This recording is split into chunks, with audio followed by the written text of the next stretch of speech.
Nah, inilah rahasianya. Karena mengundang pintu rahmat. Jadi kita lagi mengundang biar Allah cinta kepada kita. Sebenarnya duluan Allah mencintai kita atau kita mencintai Allah? Kita ini baru diciptakan, Allah enggak, Allah yang maha menciptakan. Duluan mana?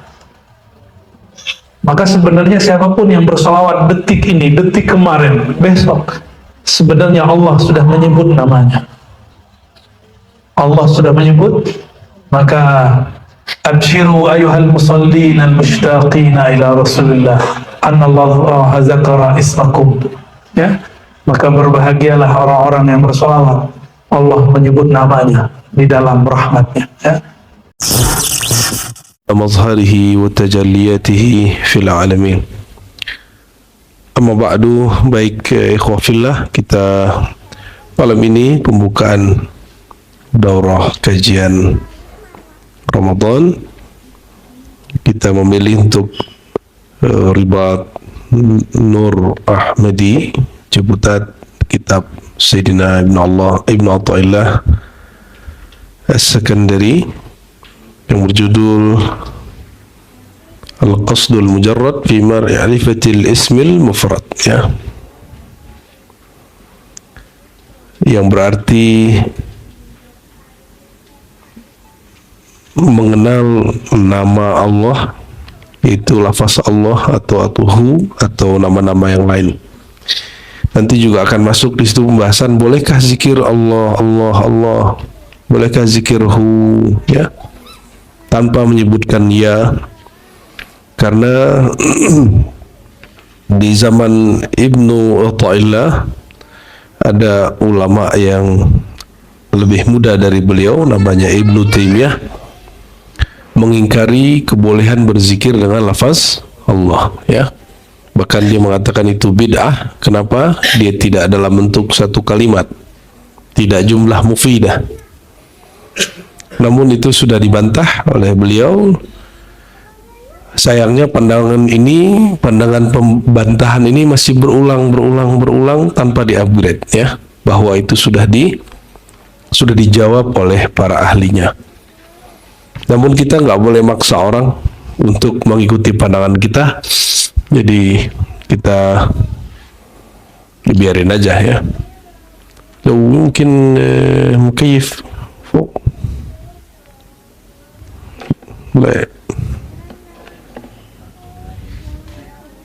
لا يتجه إلي.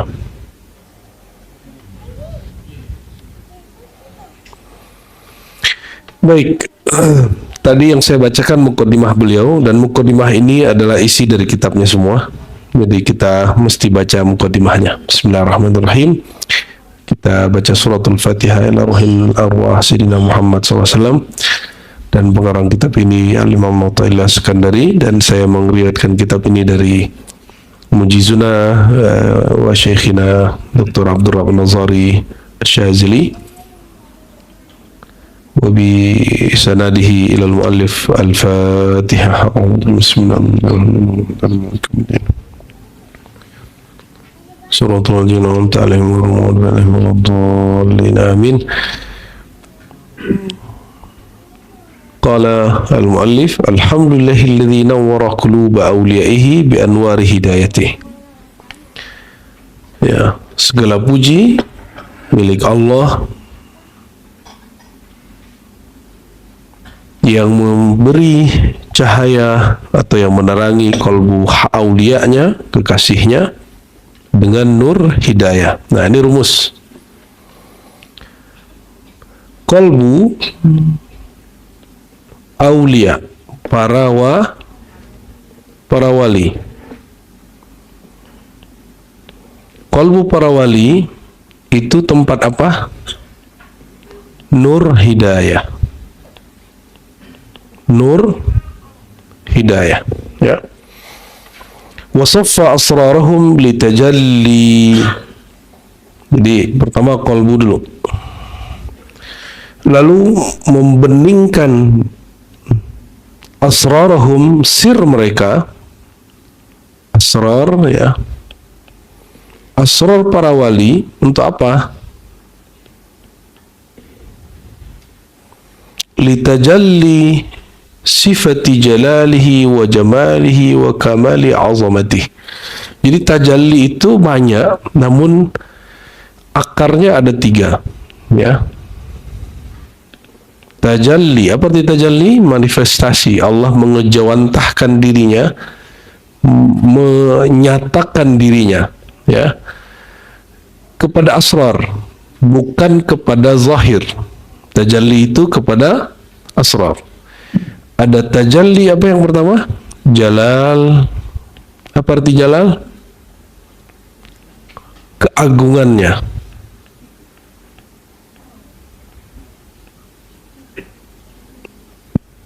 Yang kedua, jamal,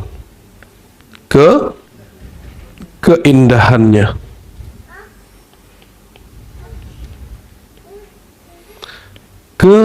Berikut kamal. Apa arti kamal? Kesempurnaannya. Baik. Jadi tajalli pada asrarnya aulia, maka sesempurnanya wali yang mendapatkan 3 tajalliyat ini sekaligus. Dan ini disebut tajalli sifat, ya. Ya, tajalli apa? Tajalli sifat. Wa akhlasahum, lalu Allah membebaskan mereka lil uquf ala bisati unsihi bil qurbi min hadratih. Membebaskan mereka untuk menempati lil uquf, berdiam, menempati ala bisati unsih, pada hadrah unsiyahnya. Bisat itu bisa diartikan hadrah atau majlis atau ranah, ya. Bil qurbi min hadratih. Nah, perhatikan. Jadi hadiratul hadirah, hadiratnya Allah itu disebut apa? Hadiratul hadirah. Ini di dalamnya ada lapisan terluarnya disebut dengan maqam al-qurbi. Maqam apa paling luar? Ya, al-qurbi, kedekatan. Sedangkan di dalamnya ada maqam al-unsi. Apa? Apa arti al-unsi? Keintiman, kemesraan, gitu. Jadi tidak semua orang dekat bisa mesra. Nah, di luar ini apa? Syuhud. Apa arti syuhud? Penyaksian. Tidak semua orang hadir menyaksikan dapat mendekat. Tidak semua yang mendekat dapat bercengkrama dengan Tuhan. Maka Sayyidina Syekh Abdul Hasan Syazili di Al-Hizbul Bar atau Al-Kabir berdoa, Allah marzuqni al-musyahadah ma'al mukalamah. Ya Allah, anugerahi aku, ya, syuhud, penyaksian, ihsan, ma'al mukalamah. Di saat itu diizinkan aku bermukalamah. Mukalamah itu isi daripada al-unsiyah. Maka al-unsiyah di dalamnya apa? Mukalamah. Muka al-mukalamah, berkalam-kalam, ya. Allahumma urzuqna hadhihi al-maqamat, hadhihi al-ahwal. Amin amin ya rabbal alamin bihaqqi sayyidil mursalin. Nah, perhatikan, wa khallasahum wa khassasahum. Nah, apalagi isi dari mukalamah itu? Nah, mukalamah itu isinya ada beberapa, ya. Mukalamah atau kita sebut tadi Pak unsiyah. Unsiyah itu ada beberapa maqamatnya di sini. Pertama, munajat. Apa arti munajat? Kalau bahasa Indonesia munajat apa? bermunajat minta-minta ya, kalian otaknya minta-minta terus. Bukan, munajat itu al-manja. Ya, ada tuh la manja minka illa ilaik. Jadi bahasa Indonesia manja cocok logi. Munajat artinya orang kalau suka cinta, maka dia tidak mau obrolannya kedengaran orang, tuh nggak? Coba lihat kalau Fikri lagi senang seseorang, dia kalau ditelepon yayangnya, dia pasti keluar langsung terus dia gitu ya gitu ya. Kira-kira itu nggak? Ya malu ya. Malu bicarakan hal-hal yang intim kedengaran sama orang ya, walaupun itu pasangan halal kita gitu. Nah, itu namanya munajah. Nah, itu kepada makhluk. Fabil aula lil khaliq, apalagi kepada khaliq. Kemanjanya hamba kepada Allah Subhanahu wa ta'ala. Yang berikut, apa isi unsiah ini? Muhadasah. Allah. Muhadasah. Apa arti muhadasah? Mirip-mirip mukalamah. Terus mukalamah itu sendiri, ya, mukalamah, muhadasah. Insyaallah dia kasih mukadimah tapi udah kayak isi semua. Dan yang terakhir mukhatabah. Mukhatabah. 5 inilah yang terjadi pada unsiyah, ya. Kalau ada wali habis dia turun dari hadirah pada bagian munajah, turun jadi wirid, jadi doa-doa, ya. Jadi kalau wali Allah di mi'rajkan rohaninya sampai ke sini, dia kembali ke kesadarannya, dia sedang munajat di sana, maka jadi wirid. Hizbun Nasr, Hizb Bahar, ya, Hizbus Saif. Tuh. Itu kenapa wirid itu para wali itu bisa beda-beda. Tergantung dia lagi ngapain di sana, terus dia dikembalikan, ya. Kalau dia lagi muhadasah, ya, dan mukalamah, nah ini hampir mirip-mirip tapi ada beda. Muhadasah itu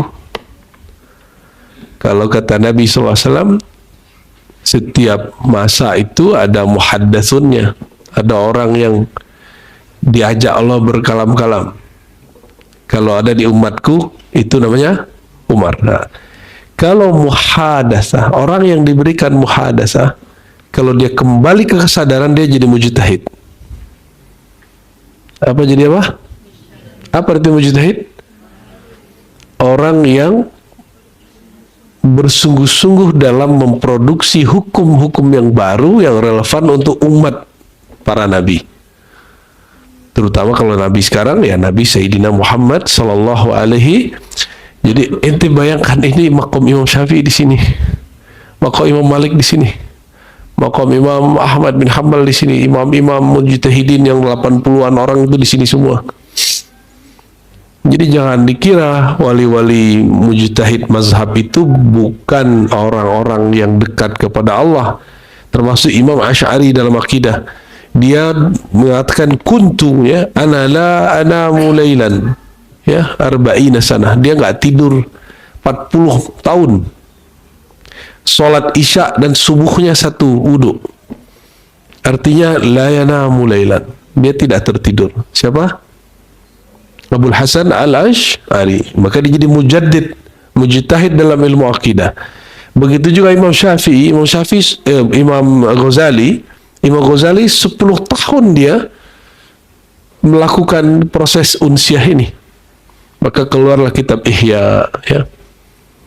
Keluarlah kitab-kitab Rasail Sufiyah beliau. Ada mukalamah. Nah, kalau mukalamah seperti kalam Mawaqif An-Nifari, ada kitabnya? Itu dialog-dialog An-Nifari dengan Allah Subhanahu wa ta'ala. Ada Risalah Al-Ghausiyah Syekh Abdul Qadir Jilani, itu dialog-dialog Syekh Abdul Qadir secara rohani yang dia terima dari Allah. Dan di sini juga Ibnu Athaillah juga punya. Dia punya bab, ada munajat, ada mukhatabat ya.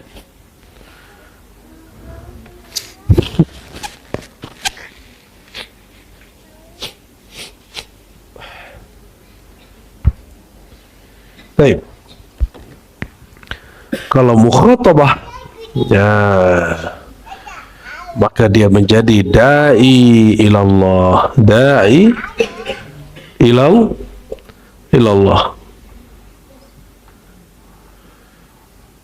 da'in ilallah. Ya, ada kalanya dia nabi, ada kalanya wali ya, dan lain sebagainya. Bukan da'i ila nafsihi. Kalau sekarang kan da'i ila nafsihi, da'i ingin viral-viral sendiri, ingin terkenal sendiri, ingin hebat-hebatan sendiri, itu sekarang begitu ya. Tapi inilah isi daripada unsiyah ya.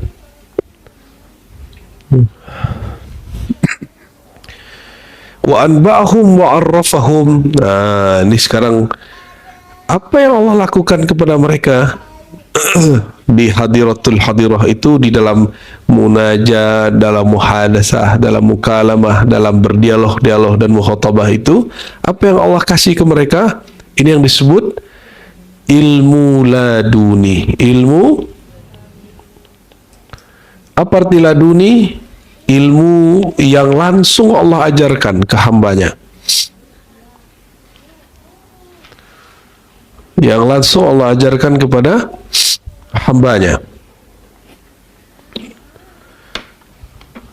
Wa anba'hum wa arrafahum bihaqaiki sirri asma'i bi asma'i rububiyyati.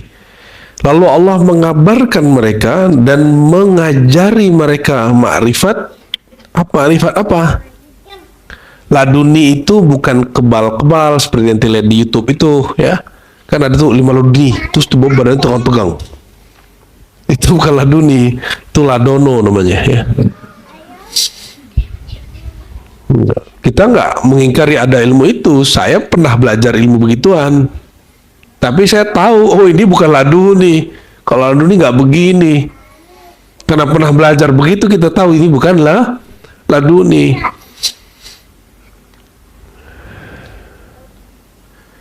Apa yang diajarkan di dalam laduni? Haqa'iq sir asma rububiyatih. Haqa'iq, apa arti haqa'iq? Hakikat. Bukan satu hakikat. Hakikat. Haqa'iq apa? Sir, rahasia. Rahasia apa? Asma. Jadi nama yang kita kenal sekarang itu belum rahasianya, belum hakikatnya, baru zahir-zahirnya, baru makna-makna biasanya.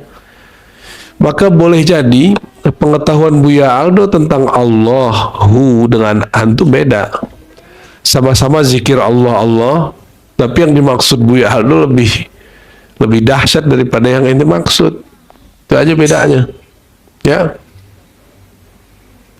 Hakikat rahasia nama. Bahwa nama-nama itu ada rahasianya. Maka muncullah kemudian pembahasan tentang Allah itu dari sisi bahasa. Itu semua orang tahu. Ahli bahasa ngerti. Alif lam lam ha. Dia mustaq daripada ilah. Ditambahin alif lam. Kemudian berubah mabnanya menjadi Allah. Itu semua orang juga tahu. Tapi ada yang nggak ada di kitab itu. Ya, tapi nanti akan muncul di dalam kolbunya para aulia. Ya. Asma apa? Asma di sini disebutkan asma. Ini kan banyak. Ada asma uluhi, iya. Yang kedua asma rububiyah. Kata dia laduni yang ditangkap oleh Ibnu Athaillah adalah hakikat rahasia nama rububi.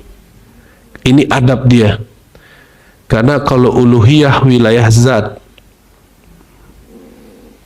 ini wilayah Rasulul Kalau rububiyah di sini kembali kepada sifat. Nah, begitu dia.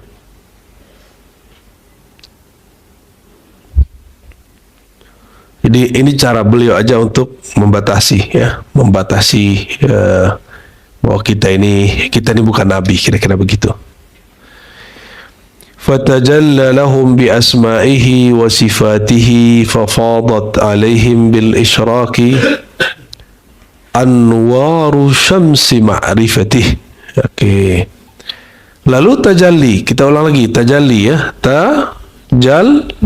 Tajalli itu tajalli apa aja? Tajalli banyak, namun yang paling dahsyat, yang paling relevan dengan semua qalbu para wali, dan itu menunjukkan kemakrifatan dia kepada Allah adalah nama atau asma. Yang kedua sifat, ya.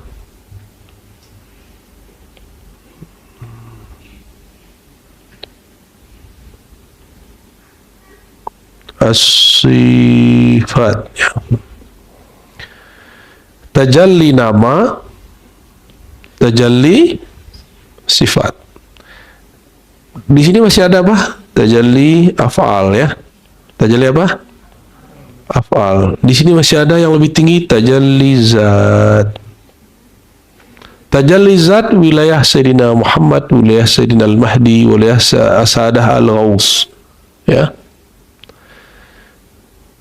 Tapi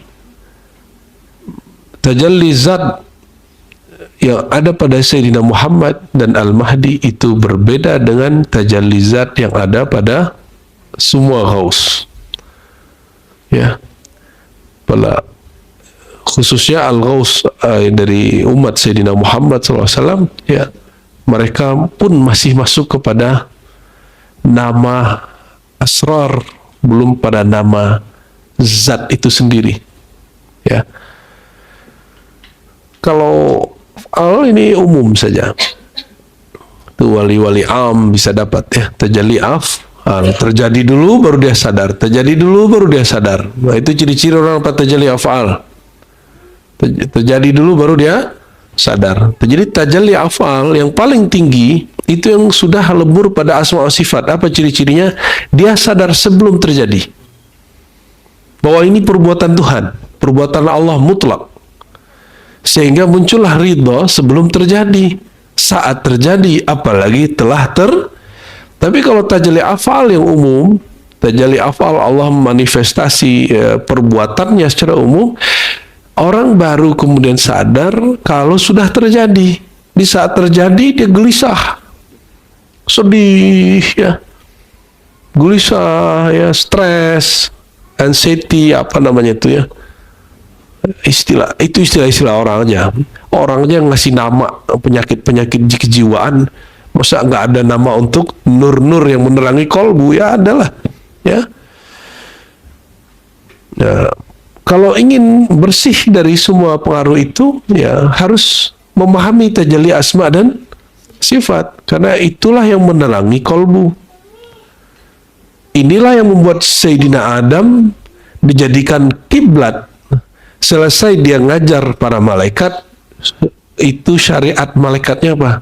Cara menghormati gurunya mesti sujud kepada gurunya. Wa iz qulna lil malaikati isjudu li Adama fasajadu illa iblis. Ketika kami berkata kepada para malaikat, ya, sujudlah kepada Adam, maka semuanya sujud kecuali, ya, yang pangkat malaikatnya sudah dicopot, iblis. Iblis itu artinya yang sudah dijauhkan dari martabat al-malakutiyah, martabat-martabat yang boleh duduk di malakut.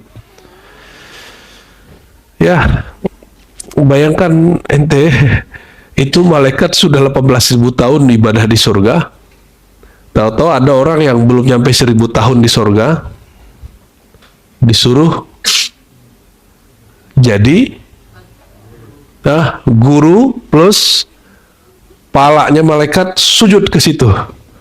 Allahu Akbar, ya. Dan itu akan terjadi di semua majelis, di semua majelis tarekat akan terjadi. Ente saksiin nanti ya, guru ngangkat yang muda, yang tua protes karena yang tua belum diangkat-angkat. Apa kata dia? Orang begitu kok diangkat, kan dia belum nyampe. Ini murid protes kepada keputusan gurunya, berarti si murid sudah merasa lebih tinggi dari gurunya. Ente tobat 40 hari 40 malam ya, kalau pernah ngomong begitu. Itu terjadi pada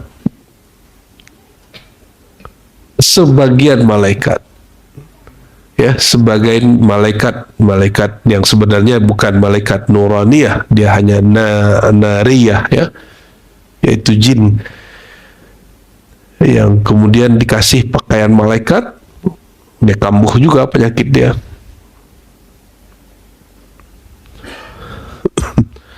Saya sering dengar ya, hampir di semua majelis tarekat, majelis zikir, yang ketika ada estafet dari guru kepada murid, itu murid-murid yang lain iri dengki ya.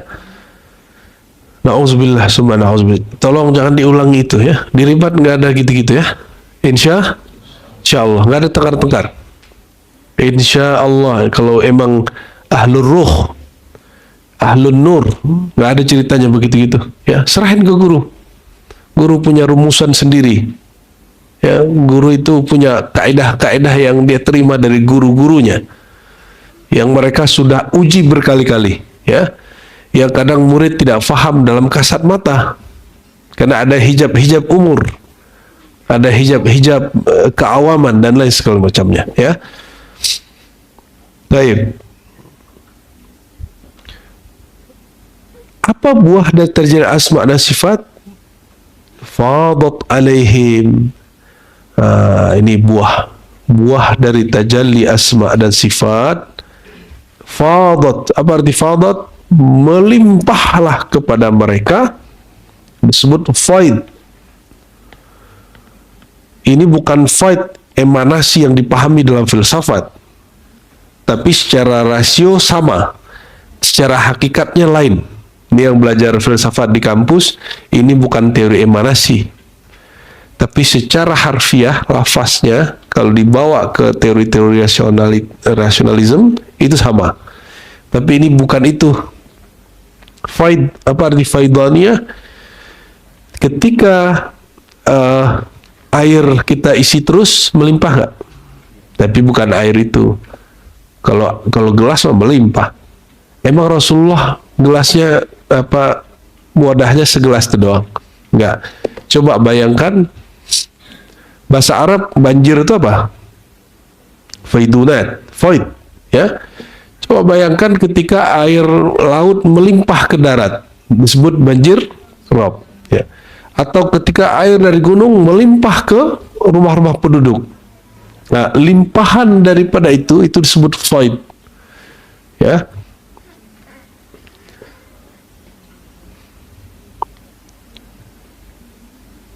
Ini secara bahasa. Ini secara apa? Secara bahasa. Fafadat, maka melimpahlah kepada mereka cahaya-cahaya daripada pelita ma'rifatnya, syamsu ma'rifatihi, wa qabada an nufusihim. Inilah faidul ma'arif ya, faidul ma'arif, limpahan ma'rifat ya. Wa qabada an nufusihim kulla talwiniha, dan Allah genggam dari jiwa mereka semua talwin ya. Talwin itu dia nanti kembar-kembaran dengan ahwal ya. Talwin itu pewarnaan, corak batin yang ada pada orang. Wa amadda ala qulubihim, lalu Allah berikan ya kepada kolbu mereka diya'a tamkini khususiyatih, sinar tamkin, ketetapan daripada keistimewaan cinta kasihnya ya. Fafahamahum, lalu Allah memahamkan mereka, wa alhamahum, dan mengilhamkan mereka. Di makomnya sudah beda sudah. Ini sudah di alam sadar sudah. Kalau tadi mukhatabah muhadasah, dia lagi duduk di majlis, di mihrabnya. Kalau sekarang sudah jadi manusia biasa, lagi sadar, lagi ngajar, lagi ngobrol, lagi ngapain aja, ilham masuk. Ya.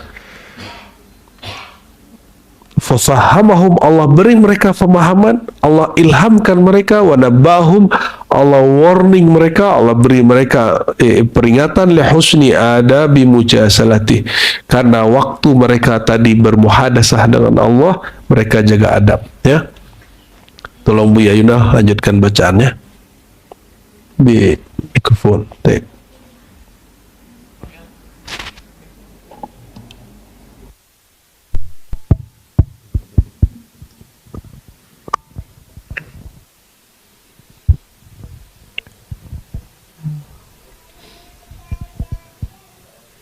Bismillahirrahmanirrahim. Wa bi sanadikum al-muttasil ila al-Imam Ibn Athaillah As-Sakandari qala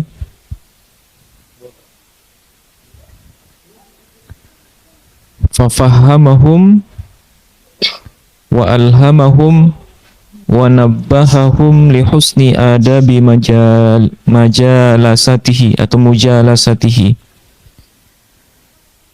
Thumma kashafa lahum an jamali kamali bahai wajhihil karimi fastaghraqahum min inayatihi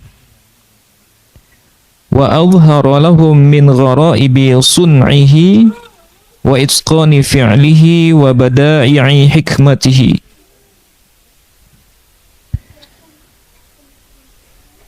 Lalu Allah membukakan terhadap mereka, orang-orang yang sudah sampai itu, orang-orang yang sudah bermukalamah, bermusyahadah dengan Allah itu, Allah kasyafkan mereka an jamali kamali bahai wajhi.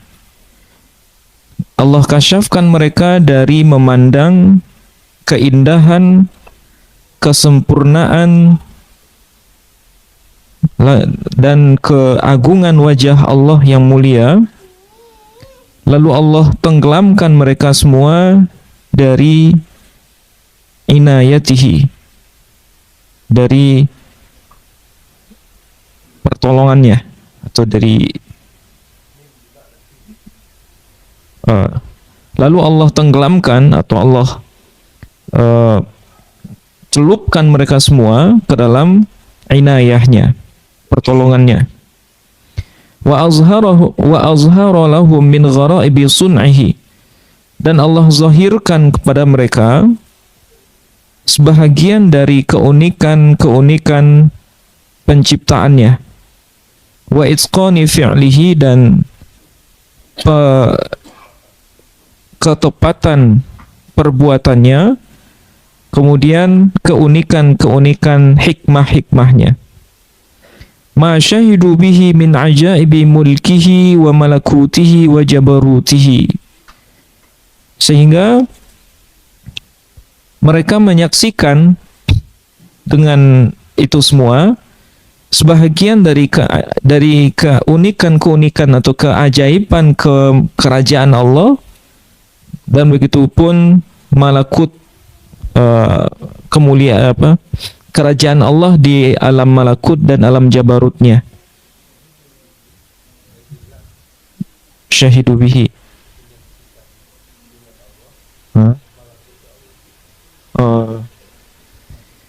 Sehingga mereka menyaksikan dengan Allah atau bersama Allah itu dari keajaiban mulkihi, alam nyatanya Allah, begitu juga dengan alam malakutnya Allah dan alam jabarutnya Allah.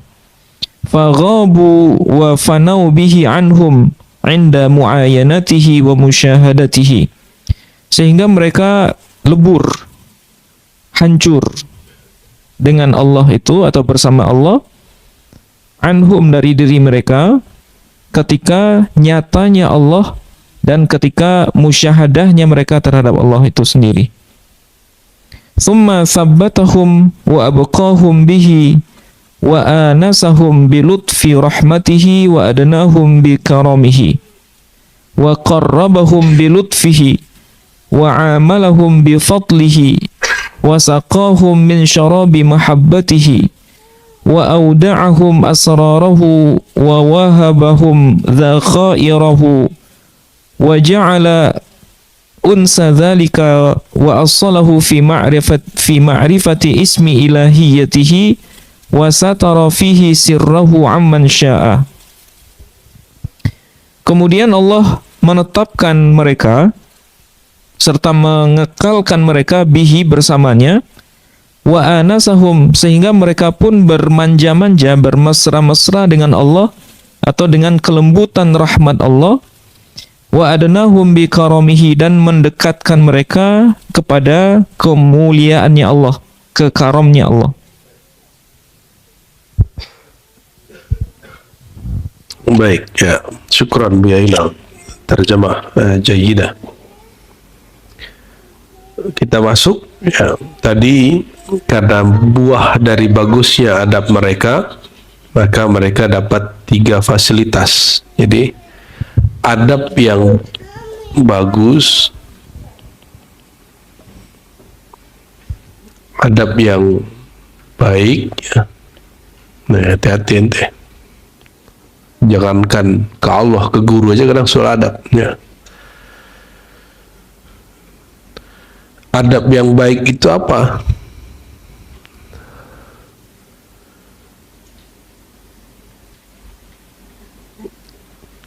Adab yang baik itu ketika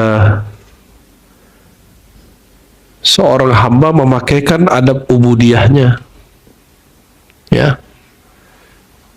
Adab apa? Adab kehambaannya. Nah itu. Maka kalau dia beradab yang baik, apa faedahnya? Dia akan dapat fasilitas namanya tafhim. Apa? Tafhim. Tafhim itu diberi faham. Ini yang disebut pintu futuh. Apa arti futuh? Dibukakan ilmu yang dia pelajarinya 1-2 tapi pahamnya bisa 20 atau 10. Kalau 10 masih biasa, kalau tafhim sudah 20-an sudah. Bahkan bisa 100 dikembangkan. Kata Imam Syafi'i, malam ini aku baca 1 ayat dan aku memahami dari 1 ayat itu 70 makna, itu tafhim. Komen Imam Syafi'i ini. Ya. Terus yang kedua, alhamahum ilham. Ilham. Apa beda tafhim dan ilham? Futuh itu ada bahan dulu, dipelajari dulu, setelah belajar lalu muncullah pengembangan makna. Kalau ilham enggak. Ilham itu laladuni. Ilham itu disebut wahyu ghairu tasyri'. Wahyu tapi tidak mengandung syariat. Apa isi ilham? Wahyu ta'rif. Jadi wahyu itu teman-teman terbagi 2. Perhatikan. Wahyu terbagi 2. Ini bukan Mas Wahyu ya.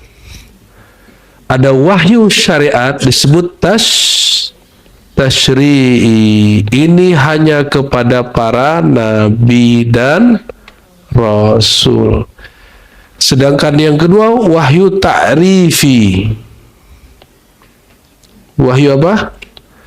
Ta'rif. Ta'rif itu kemakrifatan. Ini turunnya kepada para aulia. Ya, hanya para wali. Ulama-ulama yang wali. Kalau bukan ulama yang wali, dia baca kitab aja. Kitab kolbunya dia nggak baca. Berarti wahyu masih ada, masih, tapi bukan wahyu syariat. Nah, wahyu itu umumnya setiap Allah membisikkan satu makna itu disebut wahyu. Ya, dan di Quran silakan cek nanti tafsir tematik makna wahyu. Berapa kali muncul kata wahyu di Quran dan berapa macam maknanya, bahkan Allah mewahyukan kepada Ummi Musa, kepada namel, seperti namel, semut. Emang semut ada nabinya? Kan enggak. Apa yang diwahyukan ke semut? Ya kemarifatan yang cocok untuk semut. Maka oleh karena itu ada satu riwayat, tapi riwayatnya nggak sahih, namun ini secara ilhami itu sahih. Tidaklah ada benda-benda, hewan-hewan tumbuhan kena hama, kena penyakit, kecuali karena dia ghaflah anillah. Karena si hewan itu lalai kepada Allah. Kalau dia lupa total, mati. Ya. Tapi hadis-hadisnya dhaif semua. Maka ini hanya sahih fil hal la fil riwayah. Ya, kita nggak pakai itu sebagai dalil. Jadi ilham. Nah, ilham isinya apa? Ilham itu bukan orang tahu besok mati apa, itu lain, itu firasat namanya. Ilham itu isinya tentang kemakrifatan. Makrifat berkaitan dengan nama dan sifat, ya. Kasih. Yang kedua, yang ketiga, nabbahum. Ini baru bab firasat di sini. Tanbih. Apa? Tanbih. Kata Syekh Abdul Qadir Jilani, tariqat kita akan habis. Fa inna tariqatana satanqati' min qarib. Tariqat kita akan habis dalam waktu dekat. Itu beliau bicaranya abad keberapa itu? Ya, berbicara begitu abad keberapa? Beliau tahun berapa? 500-an. Berarti abad ke-6. Ya, kadang-kadang kita lupa. Tahun 500 berarti abad ke-6. Cuma kadang otak itu menyebutnya 5 gitu. Ya. Tahun 200-an berarti abad ke-3. Nah, cuma kadang-kadang otak kita nyebutnya 200-an berarti abad ke-2. Padahal maksudnya abad ke-3. Tanbih, di tanbih inilah muncul ini yang antum kenal biasanya, wali-wali itu yang kira-kira sakti-sakti begini, tahu siapa yang meninggal.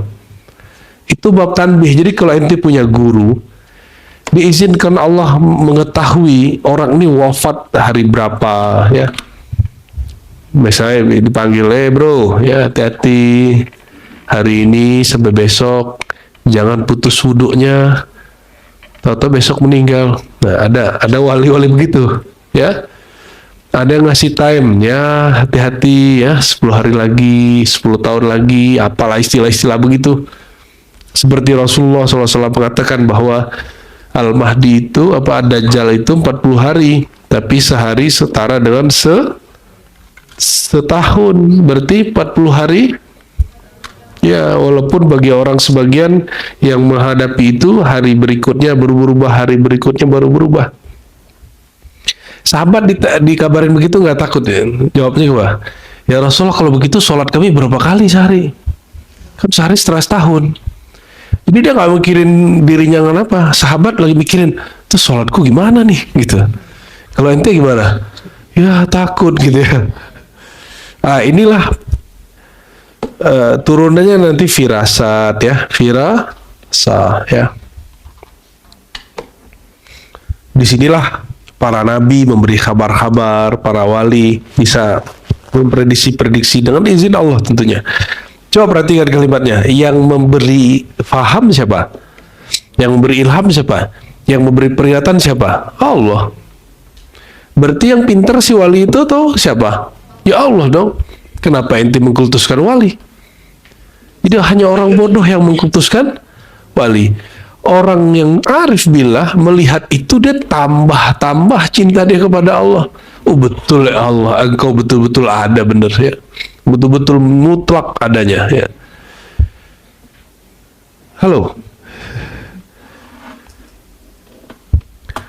Lalu kasyaf ya, kasyafa lahum an jamali kamali bahai wajhil karim.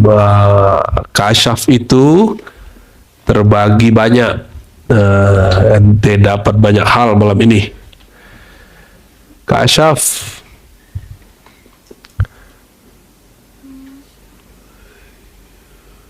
kita bagi dua aja ya. Banyak sekali kasyaf ini ya. Kita bagi dua aja. Pertama, Kasyaf ilahi, kasyaf khalqi, udah gitu aja deh, ribet bener. Ntar ada kasyaf ala malakut ya, baru tuh turun-turunannya ya. Halo, kecil. Kasyaf ilahi itu kasyaf nama dan sifat Allah. Puncaknya ini yang disebut memandang kepada keindahan wajhul karim, keindahan wajah Allah subhanahu wa ta'ala. Wajah Allah itu jangan ente bayangkan kayak wajah makhluk ya. Wajah itu apa? Apa arti wajah? Apa arti wajah?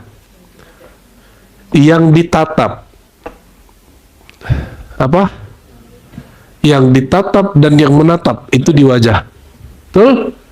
Fa aina ma tuwallu fasamma wajhullah. Kemanapun engkau berpaling, disitulah ada wajah Allah yang dapat engkau tatap. Nah, itu dia maksudnya.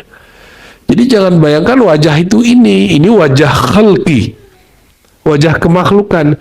Maka ada wajah ilahi itu ada wajah rububiyah ya. Nah, yang dilihat apa nanti? Wajhullah. Wajah apa? Wajhullah ini kalau non muslim kan ada yang membikin patung wajah-wajah Tuhan kan, banyak wajah. Itu secara seni oke. Tapi secara teologi itu masalah. Secara akidah itu bermasalah. Apalagi secara ontologi, secara ma'rifatul wujud, falsafatul wujud, itu masalah besar. Nah, wajhullah itu kita ringkas saja, ada rububiyah, wajah Allah yang ditatap makhluk, ada wajah Allah yang dia bercermin sendiri dengan wajahnya itu, disebut wajah uluhiyah. Wajah rububiyah itu asma dan sifatnya, wajah uluhiyah itu wajah zatnya. Jangan ente bayangkan nama terus ada wajah gitu ya, nggak begitu. Oke? Gimana? Mulai connect atau mulai pusing? Atau mulai seru? Aku kan nggak bisa bahasa Arab, tapi kok bisa paham? Betul nggak? Ya, betul nggak? Hilma bisa bahasa Arab? Nggak jago-jago amat. Tapi karena suaminya bisa ngaji sholawat, jadi paham-paham juga kan. Mbak Sofi bisa bahasa Arab? Nggak. Tapi bisa paham? Kok bisa paham? Nah itu kalau Allah mau. Kalau Allah mau paham, begitu paham. Ya. Tapi yang aneh, kok kiai ada yang protes, kok kajian keberatan itu. Nanti orang awam nggak sanggup. Ente sanggup denger nih? Asik gak? Ya sudah, alhamdulillah Robbil. Kita cukupkan dulu kalau begitu. Belum, tadi bacaan sampai di mana? Oh, masih ada. Oke. Berarti berapa baris lagi? 2 baris. Oke, ada. Baik. Apa yang terjadi di saat orang menatap wajah Allah? Ya, wajah Allah itu bisa ditatap dalam menatap af'al perbuatan, jadi melihat zahir alam, dapat ditatap di saat menatap kepada nama dan sifatnya yang mengalir dalam diri kita, ya, yang bertajalli pada kita. Nah, apabila Allah telah mengkasyaf, menyingkapkan itu, azhara lahum. Nah, jadi buah dari kasyaf. Jadi setelah kasyaf apa yang terjadi? Nggak langsung kasyaf, apa yang terjadi? Namanya zuhur. Bukan salah zuhur ya, atau izhar. Izhar. Apa arti izhar? Allah menyatakan, memperjelas. Apa yang Allah nyatakan? Gharaibi sun'ihi, min gharaibi sun'ihi, keajaiban keadaan perbuatannya. Nah, disinilah muncul ya hairah, apa? Keheranan. Nah, muncul orang heran kepada Allah. Ada yang kemudian ya, jadi ente jangan salah ya, wali-wali itu kadang sastrawan. Laila Majnun itu wali, sastrawan cinta. Siapa?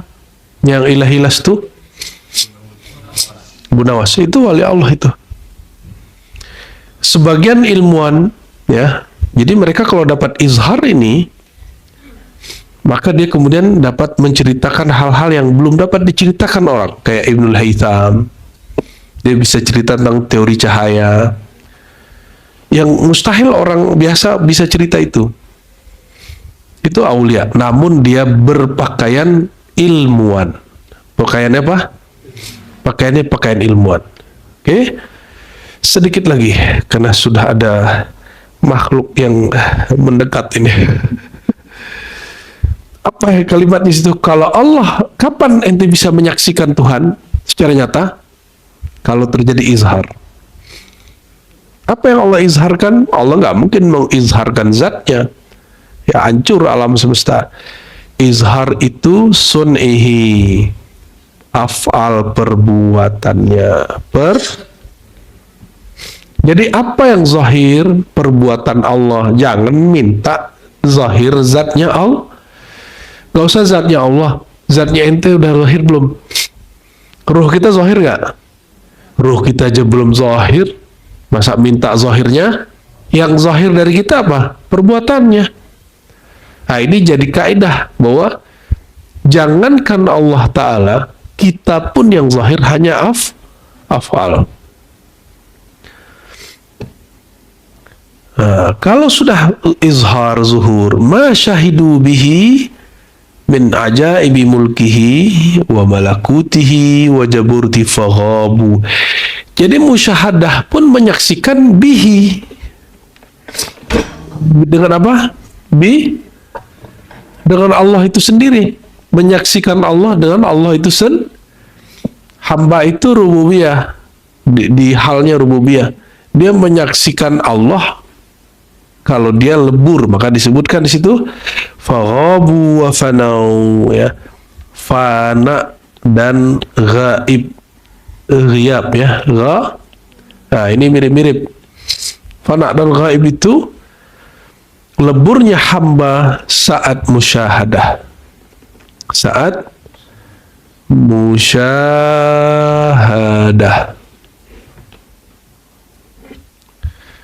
Jadi kapan orang lebur? Saat musyahadah.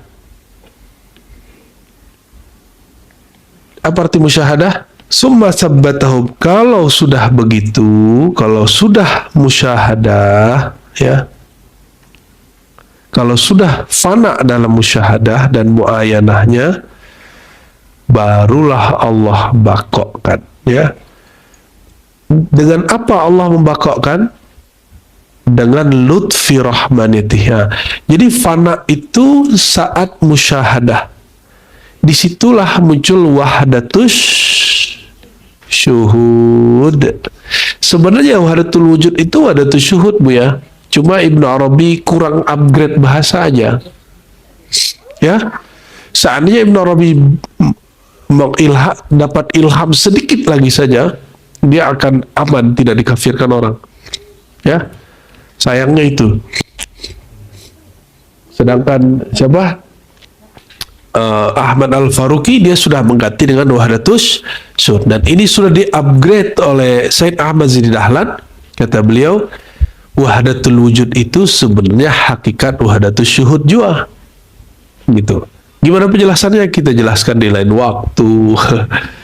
Dan setelah itu barulah terjadi bako. Orang bako itu kalau apa? Asbab lutfi rahmaniyatih, kelembutan kasih sayang Allah SWT, ya. Barulah si hamba itu ketika dia kembali kepada kesadarannya, Allah kembalikan akalnya, kepikirannya. Kalau enggak, saya menyaksikan kawan saya hilang udah nggak minat, ngapain, habis ditalkin sama guru tuh, ya, hilang deh, karena dia masuk ke ilmu ini tidak lewat ilmu. Dia semangat ngaji, kata guru, ngaji aja dulu. Enggak, saya mau talqin dulu. Talqin, nama Allah masuk ke dalam dirinya. Apa yang terjadi? Udah nggak minat makan, nggak mau sekolah, nggak minat kawin. Wah, repot kan sudah tuh. Akan banyak perempuan tidak menemukan jodoh nanti, atau dia yang tidak laku. Tapi bukan itu maksud saya. Jadi al-ilmu itu wi'a'ul ma'arif. Ilmu itu jadi wadah kemarifatan yang tajam, yang berat itu. Jadi jangan coba ambil baiat talqin zikir kalau nggak ikut ngajinya, ilmunya, ya. Semoga Allah Ta'ala memberkahi kita semua. Ini kalau faham ini, nanti kalau khatam nggak khatam kita nggak masalah, ya. Yang penting faham muqaddimahnya. Muqaddimah itu dia itnab dan ijaz sekaligus, ya. Dia ada diperpanjang, ada yang diperpendek di situ, dan dia mensimbolkan isi daripada kitab itu. Semoga Allah Ta'ala berkahi kita semua. Udah 11:30. Allahu Rabbuna radina billahi rabba wa bil islam dina wa bisirina wa hamdina abdi wa rasulika. Assalamualaikum warahmatullahi wabarakatuh. Lalu kata Imam As-Sakhawi, dulu di zaman Bani Israel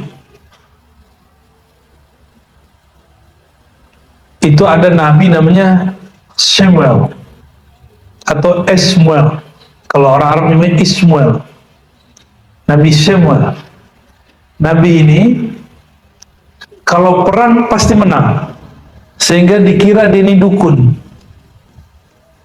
Oleh musuhnya dibilang itu penyihir itu.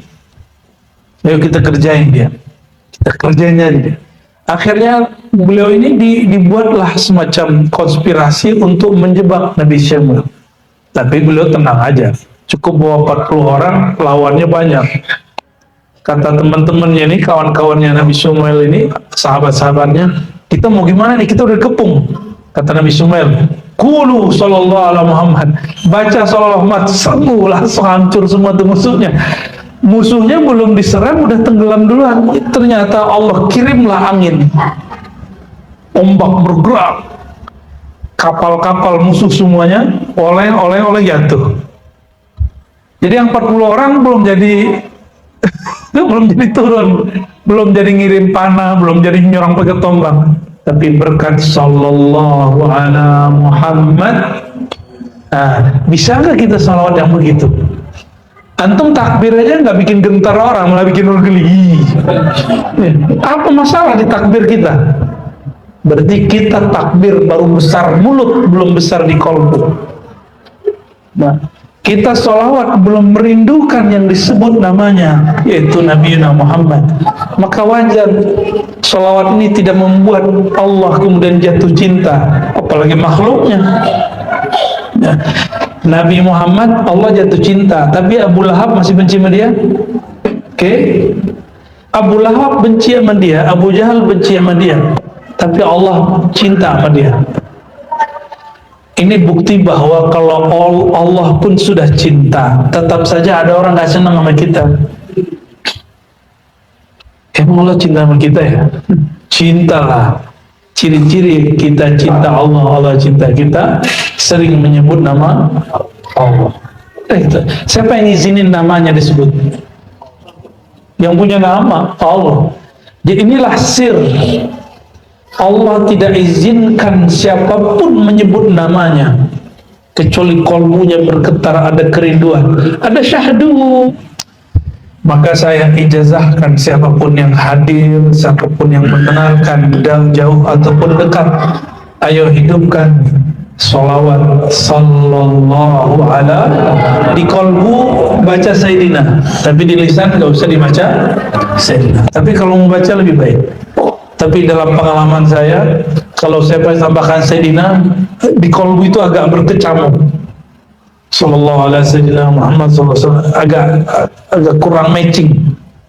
Nah, maka Sayyidinanya hanya di kolbu, di lisannya sallallahu ala Muhammad. Silakan ya. Ajaztukum kama ajazani masyayikh. Al-Fatihah. Ya, ya.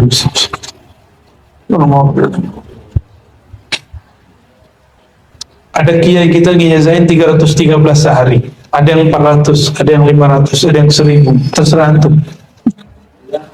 Ya, kalau aneh nggak ada hitungan lagi. Cuma rutin, ada yang aneh rutinkan tiap malam. Nggak boleh kurang dari 500. Kalau kurang diqadha. Tapi standarnya 1000. Yang masih hidup sekarang di Mesir, Syekh Ali Jum'ah, Syekh Al-Kattani, Abdul Ba'is Kattani, itu ngomongnya gitu sama. Muhib pencinta Rasulullah minimal sallallahu alaihi Muhammad 1000 setiap hari. Itu mereka yang ngomong masih hidup. Antum kalau kurang yakin dengerin aja bahasa Arabnya. Cuma kalau antum gak paham, aneh gak jamin. Kalau Buya Asfi, Buya ini, Buya Al-Nawi paham lah ya, alhamdulillah. Baik, kita terakhir bab akidah ya. Akidah Imam Ghazali. Lupa ya, lama bener. Insya Allah nanti setiap kali ngaji saya syarah. Salawat kedua yang saya baca disebut salawat Masyishiyah. Salawat gurunya Imam Syazili. Salawat tuh nggak boleh dibuat-buat. Salawat tuh nggak boleh bid'ah. Ya, yang buat-buat silakan Pak Haji, Pak Insinyur. Ya. Salawat itu kalau dibuat-buat namanya bid'ah. Maka dia harus berdasarkan ilham. Saya bersaksi, nggak ada salawat yang dibuat-buat oleh seorang imam kecuali salawatnya nggak didengar orang kecuali dia sendiri yang baca. Nggak akan diamalkan orang. Kenapa? Nggak dapat izin dari Rasulullah SAW. Maka Ibnu Masyis dapat ilham, namanya salawat Masyishiyah. Imam Syazili, salawatnya banyak. Tentu beberapa salawat dari beliau ada. Yang paling masyhur salawat Nur Zati. Allahumma shalli ala sayyidina Muhammad Nur Zati wa sirr sari fi jamil asma'i was sifat. Ada salawat yang lain. Ini mana nanti setiap kali mulai kajian saya akan mulai di sesi pertama syarah Hizb Bahar, sesi kedua syarah salawat. Kita ambil dari kitab para imam, para masyayikh, bisa Syekh Yusuf Rohani, bisa Sidi Abu Muwari, bisa macam-macam ya, insyaallah. Sebagai hadiah lah ya, biar tambah semangat baca salawatnya. Jadi bagi kita faedah-faedah itu hanya sebatas motivasi, bukan tujuan. Tujuan kita cuma satu, mahabbatun Nabi, mahabbatullah, cinta Nabi, cinta Allah. Hanya itu, nggak ada lagi. Mau ngapain kita salawat ya? Masih ingat nggak terakhir bahas apa? Aduh, saya lagi nggak mood bahas akidah nih ya. Dari kemarin bahas akidah terus. Kita loncat dulu ya, akidahnya di skip. Sekarang bab Asrarut Thaharah. Asrarut Thaharah.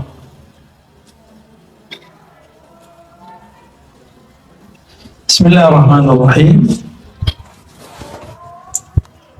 بسند المتصل الإمام بحمد الغزالي وأخيه أحمد الغزالي قال في أسرار الطهارة قال رسول الله صلى الله عليه وسلم الوضوء شطر الإيمان.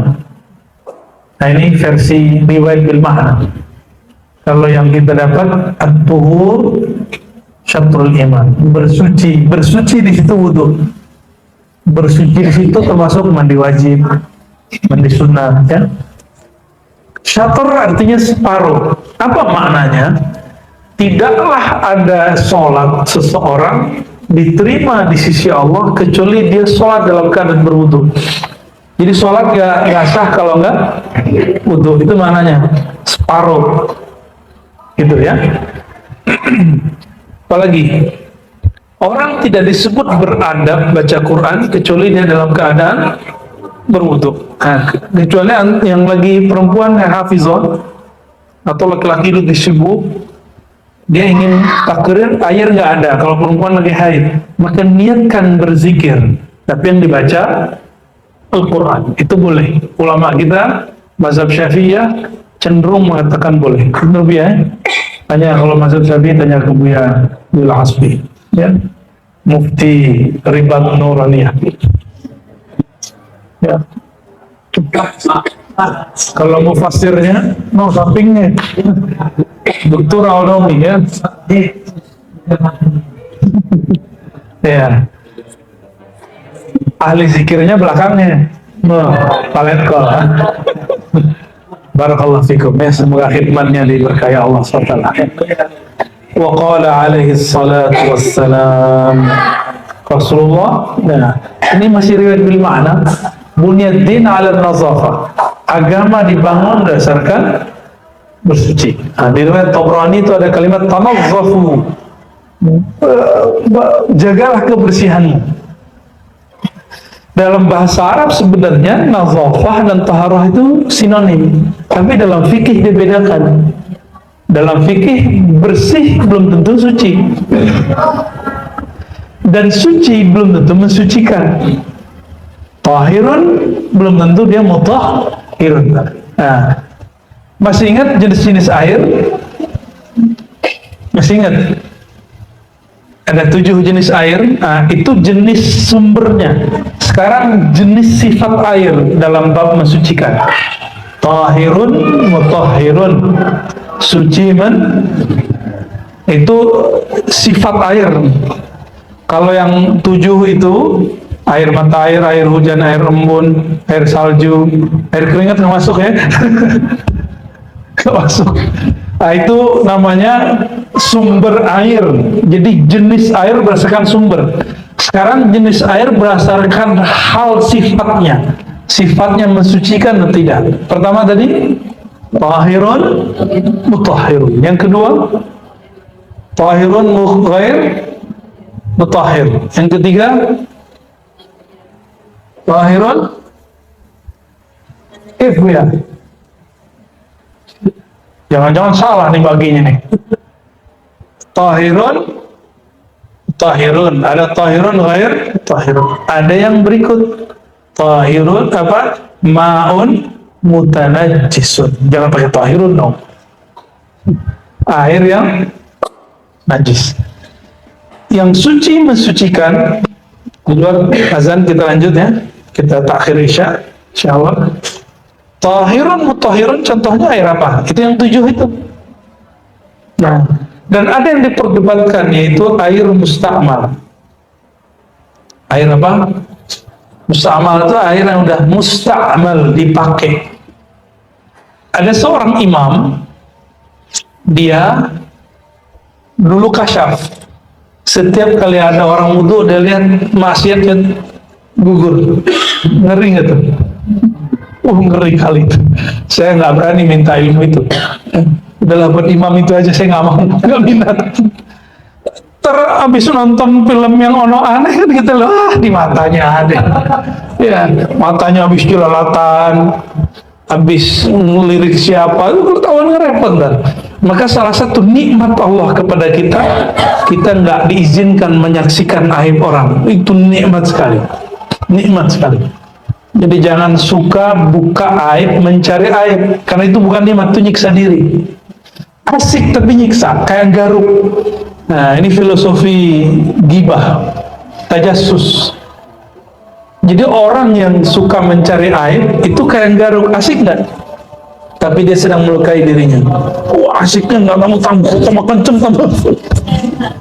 Kayaknya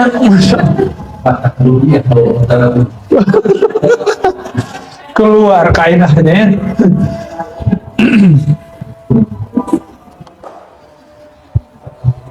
Air musta'mal.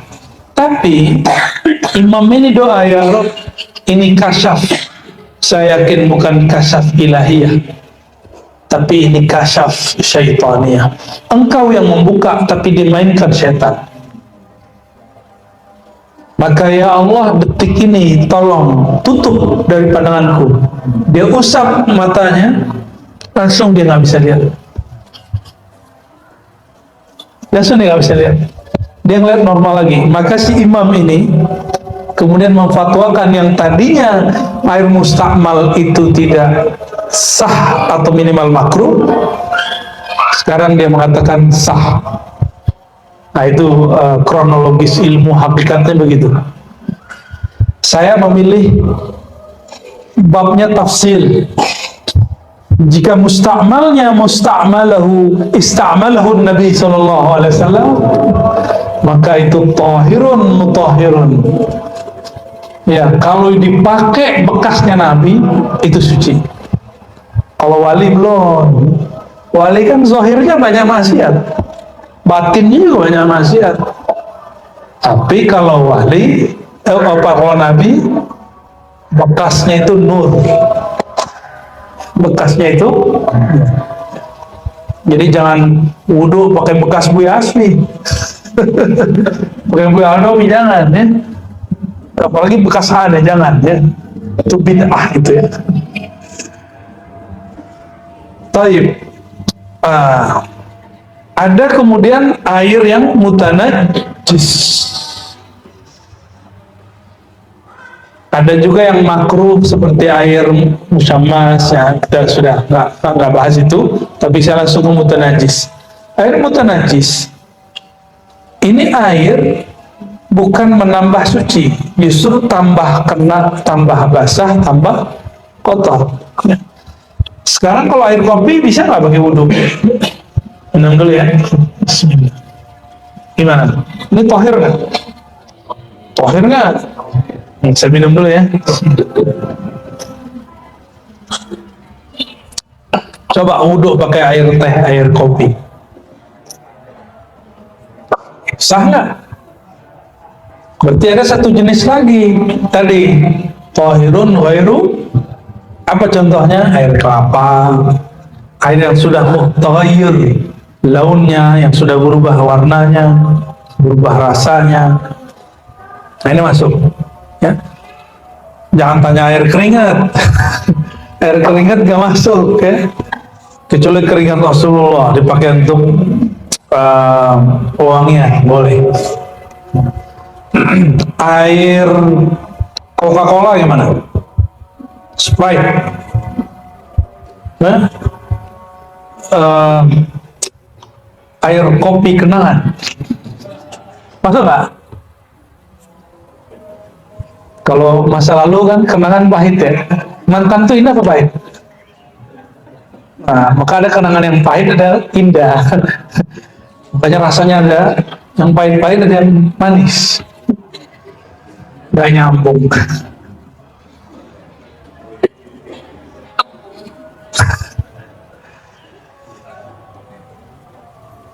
Dalam bab hakikat, ulama itu bersifat air. Kenapa? Nabi mengatakan, ilmu yang aku bawa itu seperti air. Cuma kalian ada yang seperti kolam, bisa nampung tapi nggak bisa nyerap. Ada yang seperti tanah subur, dia bisa nyerap dan bisa menumbuhkan pohon. Ada yang seperti apa namanya, yang keras itu, tapi nggak bisa air genang di atasnya. Ya lantai lah, udah air nggak genang, nggak ada air lah, jadi air udah lewat. Nah, itu kalau punya orang kafir. Maka seorang guru, seorang muallim itu ibarat air. Nah, muridnya itu seperti penampungnya. Ini penampungnya yang mana nih? Ya, penampungnya yang mana? Yang tanah subur, kolam masih mending, ada manfaat. Kolam itu penghafal. Dia mengerti, dia hafal teks, tapi dia tidak begitu menyerap teksnya. Nah, yang afdol itu hafal iya, paham iya, mengamalkan iya, akhirnya menumbuhkan natijah rohani. Ada natijahnya. Apa arti natijah? Hasilnya. Semoga kalbu kita masuk yang itu, amin ya rabbal alamin.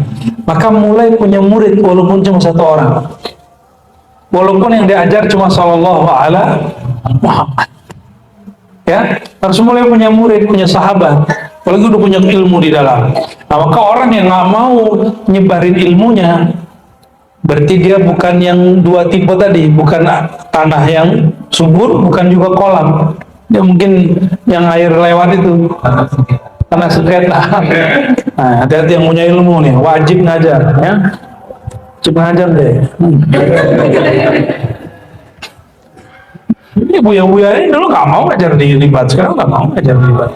Ya. Musuhkan sama siapa? Ya. Ngajar aja. Itu yang saya lihat dulu waktu itu Syekh Muhammad Hasan itu, beliau masih hidup, muridnya disuruh berfatwa di depan beliau. Dokter Badi Ajib, Dokter Taufik kul syai'an, itu beliau ngomong. Ya. Dokter Badi ayo ngomong, coba jawab, tanggapin dia yang nanya.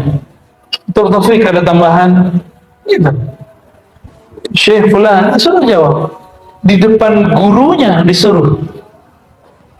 Nah, maka kita sangat senang sekali jika ada asatidz terlibat, ya, kemudian mau ngajar. Saya senang, saya bahagia, ya. Dan saya senang sekali kalau banyak juga yang datang hadir di majelis beliau, ya. Mau nggak bikin kita senang, ya. Jangan hadirnya pas kita ngajar doang. Nah, ulama itu ada yang seperti ma'un tahirun, dia cuma suci untuk dirinya sendiri, tapi tidak bisa mensucikan. Tapi lumayan bisa menyegarkan. Namun ada yang tahirun, mutahhirun, dia suci dan bisa mensucikan orang. Ada ulama yang ma'un mutanajjis. Orang mengira ingin dapat ilmu dari dia, dapat suci dari dia, tapi ya semakin datang ke majelisnya tambah najis kata-katanya, tambah najis kolbunya. Ada juga ulama yang ilmunya mustakmal, ya ngopi-ngopi, lumayan. Kalau dia pakai mustakmalnya Nabi, berkah ilmunya. Mustakmalnya Habib Kiai Wali, masih berkah, masih berkah. Niru-niru, mustakmal itu niru-niru. Jika yang dia tiru orang soleh wali, berkah hidupnya. Fatashabbahu, maka serupailah orang-orang soleh. Fa inna fi tashabbuhis salihin falahun, karena dalam menyerupai orang soleh ada keberuntungan. Jadi ada ulama tipe-tipe niru. Gak apa-apa, ilmunya bekas-bekas, itu khair, ya, mafi muskilah. Ada ulama yang tipenya air kelapa, bikin seger doang, tapi gak bisa pakai wudhu, lumayan. Ada yang ulama kopi, kan bisa ngiring ngantuk. Ada kan? Dia kalau ngajar, itu semua orang bangun, ketawa mulu, ya, mata melotoh terus. Tapi yang sedih itu ada mutanajis. Ada ulama yang sifatnya mutanajis, kata-katanya mengotori hati orang, sikapnya mengotori akhlak jamaah. Semoga Allah lindungi umat kita dari jenis-jenis yang terakhir ini, ya, mutanajis. Nauzubillah min dzalik. Bagaimana dengan ma' musyammas? Ma' musyammas ini dipakai bikin penyakit kulit. Nah, ini juga muskilah, ya. Tapi masih bisa dipakai cuci baju. Sahih. Makanya ngajar, ya. Nah, kata beliau, walin taharati arba' maratib. Bersuci itu ada 4 tingkatnya. 1, tathhiruz zahir anil ahdath, mensucikan yang zahir dari hadas. Hadas terbagi 2, hadas yang besar, hadas yang kecil. Kalau najis 3, bedainnya. Ada yang salah paham hadas itu najis bagi dia, sehingga ketika kakinya kena nya kucing, nya ayam, dia bilang saya ulang wudhu lagi. Nggak ulang wudhu, nggak ngaruh. Yang benar bersihkan, angkat najisnya, wudhunya nggak usah diulang. Jadi bedakan hadas dengan najis. hadas itu hukum tidak suci, hukum kotor. Coba, mohon maaf, kentut, hukumnya kena hadas enggak? Tapi yang dicuci mana? Muka. Nah, maka orang berhadas itu hukumnya kotor. Hukumnya dia kotor.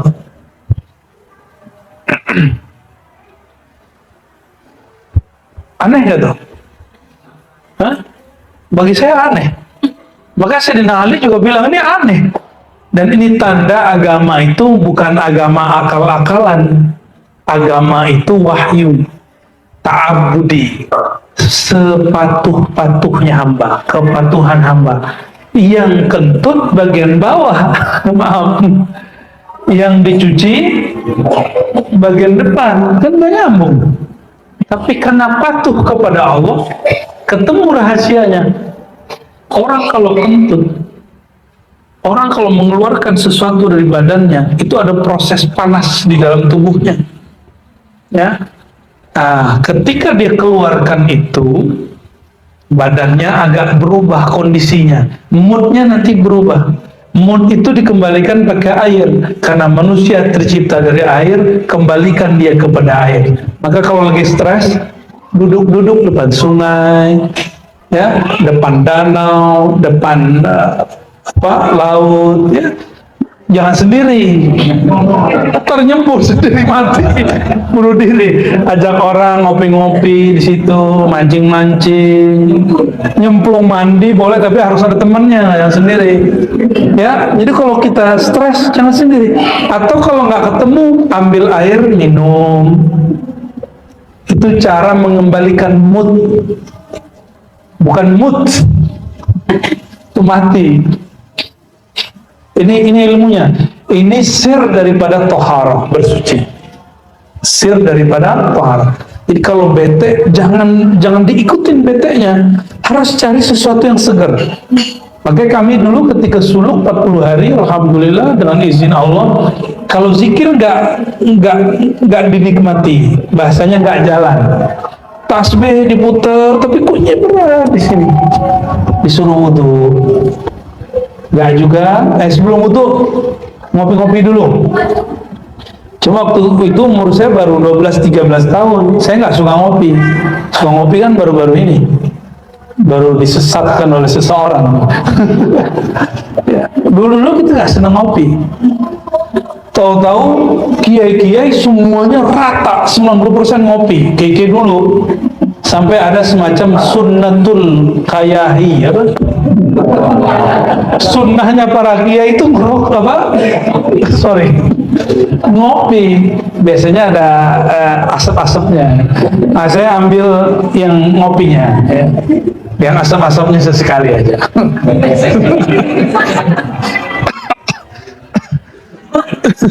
Lu nggak pakai kopi lu, nah.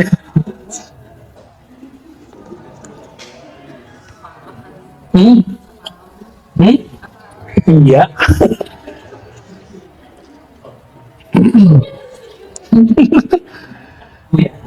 Kuyaha, kawahi bukan kuyaha.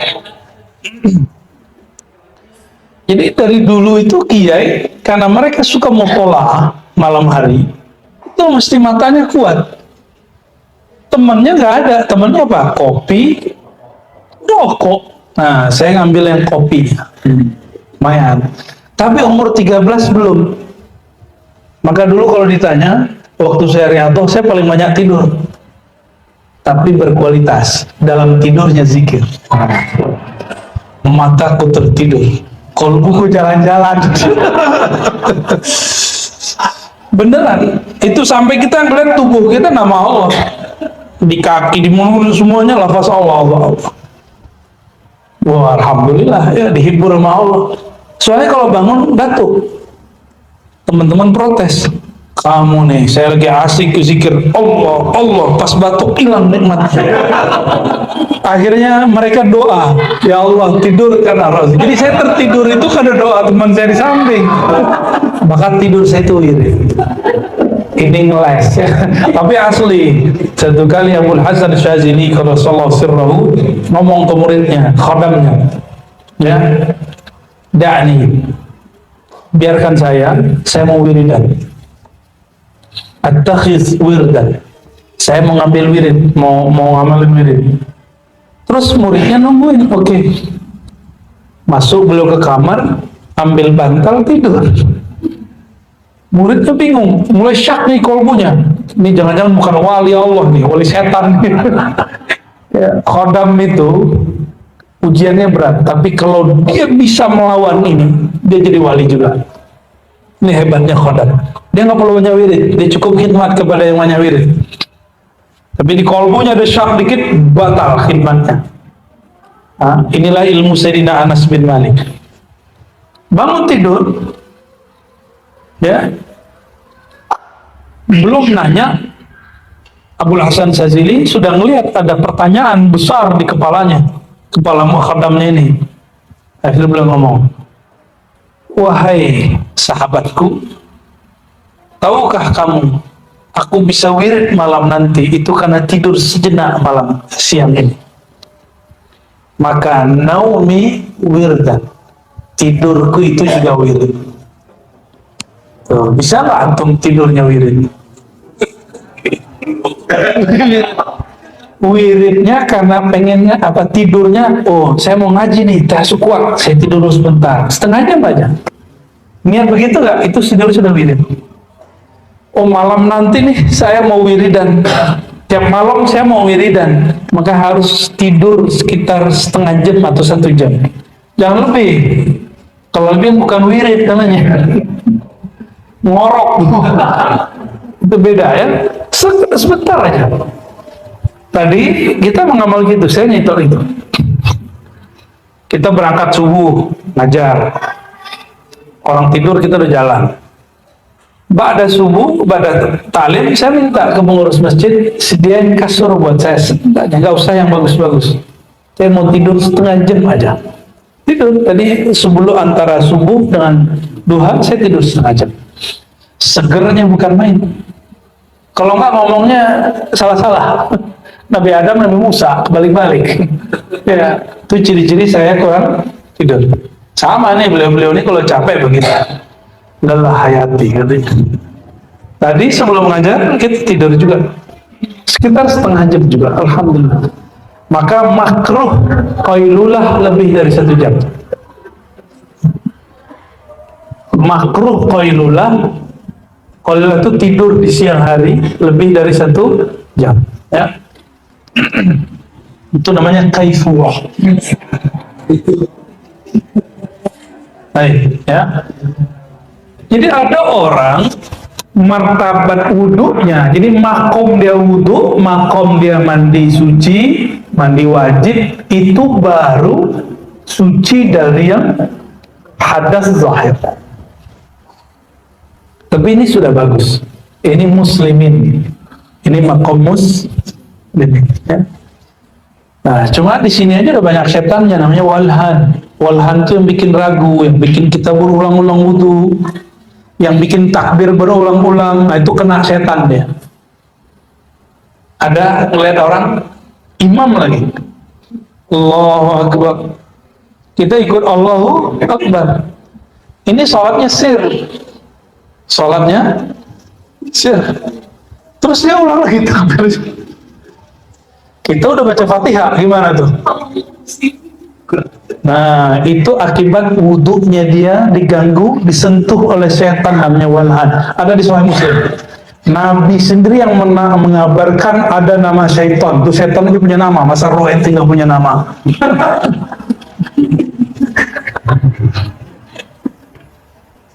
Sorry, kajian ini udah ditutup ya. Sorry keceplosan ya. Saya nggak tahu kapan kajian ruh ini bakal dibuka lagi, wallahu. Ya, sekarang tutup deh, kita ngaji-ngaji kitab kayak biasa. Ya, sesekali kita contoh-contoh gitu. Karena wa ma utitum minal ilmi illa yang qalila ini kita ambil dikit-dikit. Sunnah kan? Qalila. Hadas zahir, hadas kecil, hadas besar. Hadas kecil contohnya apa? Kentut. Saya mau tanya, nyentuh istri, di mana hadasnya?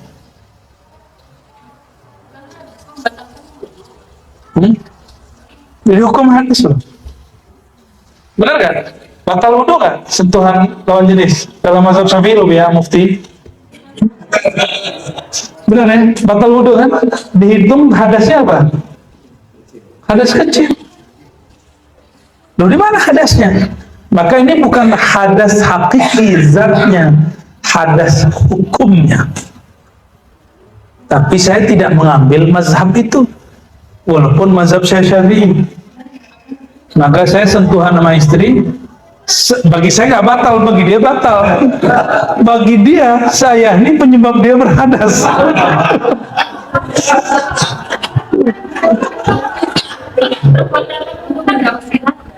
Ya, dihukumi hadas. Hadas hukmi, bukan hadas secara zati. Ya, mau protes dia.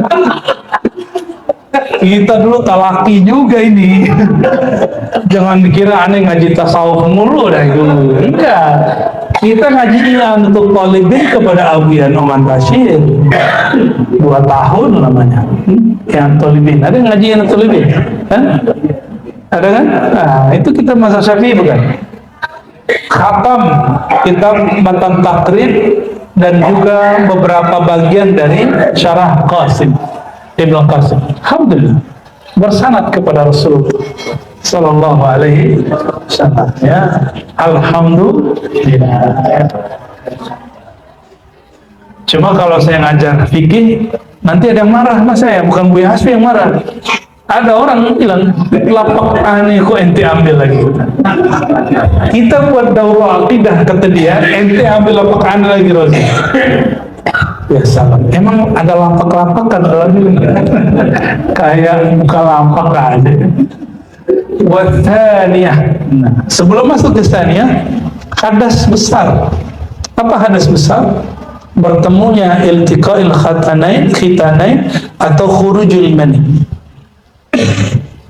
Ada orang ketemu 2 khitannya, tapi dia nggak keluar mani, tetap dihitungi apa? Hadas. Yang belum menikah belum paham lah ya.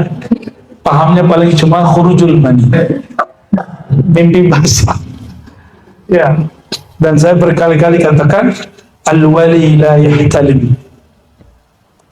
Wali nggak pernah dia mimpi basah, kecuali dia mimpi sebelum jadi wali. Karena wali ketemu di dalam mimpinya lawan jenis, dia takut dia. Walaupun di alam zahirnya dia berani, tapi batin sirnya itu takut kepada lawan jenis. Alam bawah sadarnya takut, kecuali kepada yang halal, yang dia kira itu pasangan sahnya. Maka Sayyidina Umar ketika mimpi basah, itu mimpi basah sama istrinya. Lalu dia mengatakan, syaghalatna dunya wassiyasa. Kami telah dibuat sibuk oleh dunia atau politik. Jadi Sayyidina Umar ngecek kalbunya sudah mulai terpenuhi oleh politik dunia, itu dia cek mimpi. Maka dalam kajian ilmu thariqah, mimpi itu penting karena dia cara untuk mengecek indikator kesahihan kalbu. Nah, ini yang kemudian hilang dalam majelis-majelis suluk, dalam ribat-ribat surau-surau tarekat, bahwa seorang murid itu harus setor mimpi yang berarti, ya, mimpi yang masuk syarat kepada khalifah-khalifah gurunya. Nanti gurunya lapor, khalifah-khalifah mentor-mentornya nanti lapor ke gurunya, dan itu dicatat dulu begitu, atau minimal diingat. Walaupun si guru akan diberi isyarat, cuma kan isyaratnya kadang beda yang dia lihat dengan yang muridnya lihat. Seperti itu.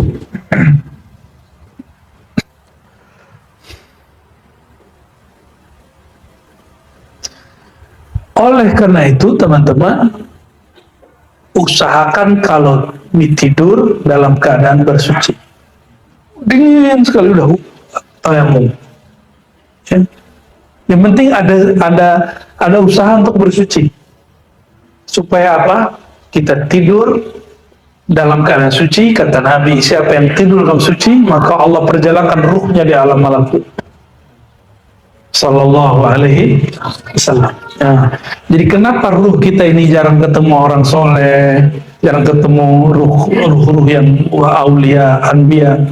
Karena tidurnya tidak masuk dengan adabnya. Ya. Al arwah junudun mujannadah. Ruh itu dia berbaris-baris, dia ada polarisasi. Yang bercahaya bersama cahaya, yang kotor bersama yang kotor. Kita udah ngaji bener nih, tapi tidurnya kotor, ya udah nggak masuk. Nah inilah asbab kenapa orang banyak sholawat belum ketemu Rasulullah. Ya, dia udah sholawat, tapi tidurnya nggak pakai sholawat, tidurnya nggak pakai wudu. Nah, nggak ketemu Rasulullah SAW. Wathaniyah. Nah, ada level kedua orang berwudu, bersuci. Tathhirul jawarih anil jaraim wal athar. Dia bersuci, tidak hanya bersuci secara zahir mengangkat hadas, tapi juga mensucikan anggota tubuhnya dari dosa-dosa besar.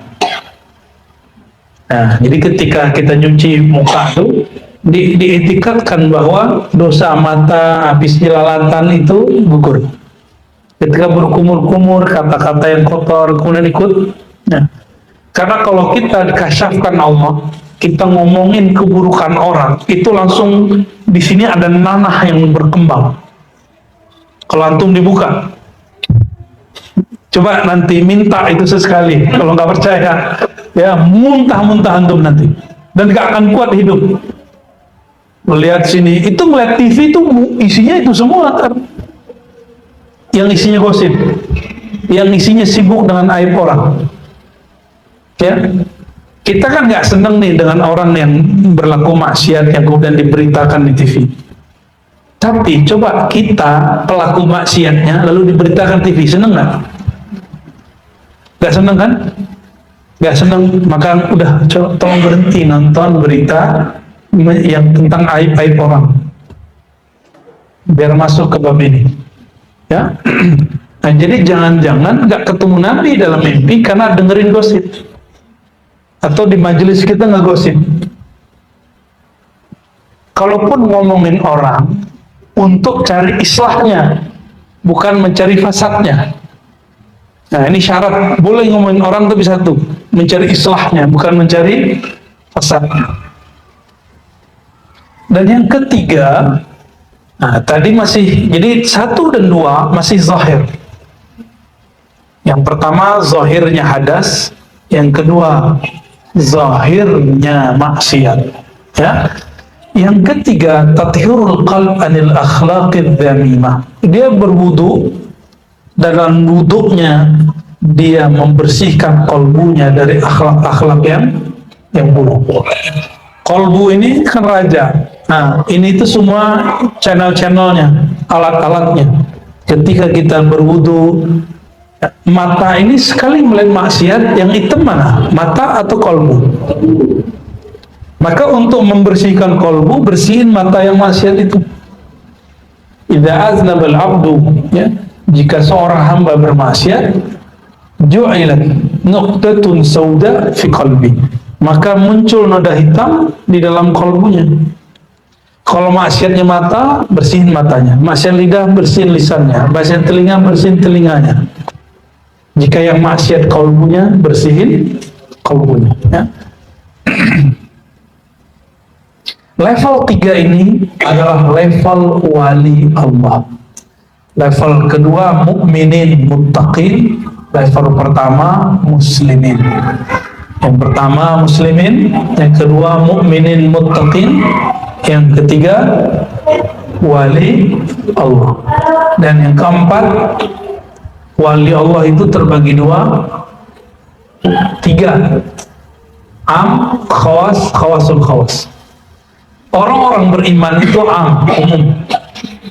Jadi yang nomor 2 ini wali am, tapi yang nomor 3 wali khas, sudah khusus.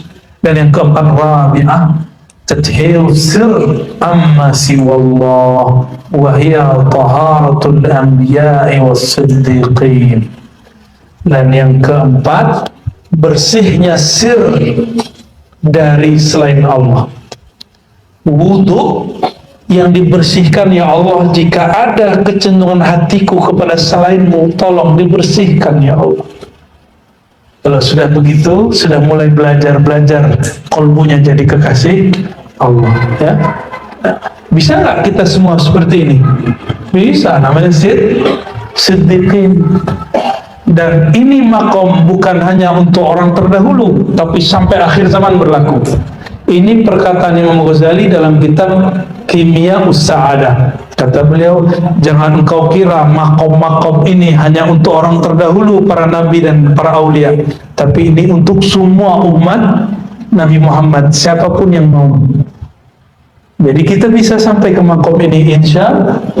Maka mulailah berwudu. Nah, tetap harus wudu. Jadi kalau nggak pakai wudu, nggak bisa ini dapat. Wudu itu syariatnya apa? Ada airnya, ada niatnya, ada rukunnya, ada syaratnya. Tanpa rukun syarat dari syariat ini, nggak nyampe kepada hakikat ini. Itu sebabnya mustahil ahlul haqiqah tidak bersyariat. Tapi sangat masuk akal orang baru ngamalin syariat anti hakikat mungkin. Gak ada masalah sama kita, ya. Tapi mustahil, wallahi demi Allah, saya gak ketemu ahlul haqiqah kecuali dia bersyariat. Cuma dia bersyariat itu urusan dia dengan Allah. Kita nggak usah atur-atur dia. Guru kok kita ngatur, wali kok kita ngatur, ya. Oleh karena itu, berbaik sangkalah kepada kekasih-kekasih Allah, walaupun di zahir kita nggak ideal, ya. Walaupun di mata ini kayaknya ada aib. Ujiannya murid kepada guru adalah syak, karena melihat ada kekurangan pada sisi manusiawi guru. Itulah kalau nggak belajar akidah dengan benar. Dalam ilmu akidah yang terjaga dari dosa siapa? Nabi. Kalau guru mursyid kita kemudian berdosa, ngomong, katakan sadaqallah, sadaqa Rasulullah, maha benar Allah, maha benar Rasulullah. Karena guruku bukan Nabi, pasti dia maksiat. Karena guruku bukan Nabi, pasti dia tidak dijaga oleh Allah, kecuali cuma hifz, mahfuz. Jadi al-anbiya mahsumun wal awliya mahfuzun. Apa beda maksum dengan mahfuz? Nabi itu dijaga dulu, sekarang, nanti, zahir batin. Kalau aulia mahfuz qalbunya. Maka kalau mereka jatuh ke maksiat, pasti dia tahu jalan pulangnya. Kalau dia tersesat, pasti tahu cara baliknya. Jadi nggak usah khawatir, nggak usah urusin para wali, urusin aja diri sendiri, ya. Urusin diri sendirilah, ya. Dan dalam waktu saya ke Kalimantan, saya baca kitab-kitab beberapa karya ulama-ulama di Kalimantan. Siapa yang mengerti ilmu hakikat, maka dia khawas.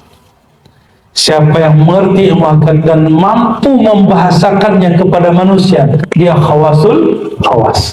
Semoga Allah jadikan kita bagian dari mereka. Amin ya rabbal alamin. Barangkali itu muqaddimah, baru 2 paragraf daripada Asrar Taharah dari Mukhtasar Ihya.